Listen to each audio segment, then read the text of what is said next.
Bonjour, mon nom est Sarah Patry, physiothérapeute en rééducation périnéale et pelvienne à la clinique Physio-Ergo Sylvain Trudel de Montjoly. Dans ma dernière capsule, on a discuté de ce qu'était une diastase des grands droits. Aujourd'hui, on va apprendre à l'évaluer. Donc tout d'abord, dans la posture sur le dos avec les genoux à 90 degrés, vous allez apposer votre petit doigt au niveau du nombril et mettre les trois autres doigts en supérieur. Au niveau de l'index, vous allez tourner à 90 degrés. Par la suite, vous allez décoller légèrement la tête et les épaules du sol et vous allez venir mesurer la séparation qui se crée entre les deux muscles. Donc, vous allez mettre vos doigts à l'intérieur et calculer le nombre de doigts qui entrent à l'intérieur du trou qui se crée. Vous allez par la suite mesurer cette même distance en inférieur du nombril. Donc, vous allez mettre votre index au niveau du nombril et au niveau du petit doigt, vous allez tourner 90 degrés, refaire le petit redressement assis et mesurer la distance, le nombre de doigts que vous pouvez insérer à l'intérieur entre les muscles.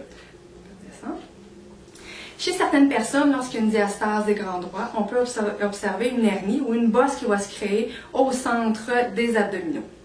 C'est aussi important d'aller voir ce qui se passe dans la musculature plus profonde, parce que même si on a une diastase des grands droits, ce qui est important, c'est que les abdominaux plus profonds puissent bien faire leur travail de stabilisateur de la colonne vertébrale et aussi de soutien au niveau des organes.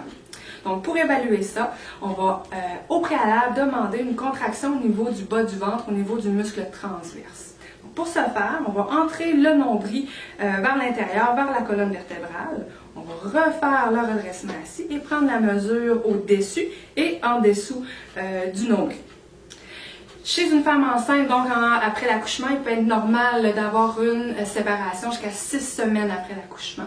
Par la suite, si la séparation demeure plus de 3 doigts, on recommande de consulter une physiothérapeute en rééducation périnéale et pelvienne afin de vous guider dans vos exercices et aussi dans vos habitudes de vie. Dans le but de faire refermer cette séparation-là le plus possible et de minimiser les impacts dans votre quotidien au niveau de votre corps. Suivez-nous dans les prochaines semaines sur Facebook. Nous allons vous expliquer comment bien recruter le muscle transverse et aussi comment le renforcer. Donc, merci de votre écoute.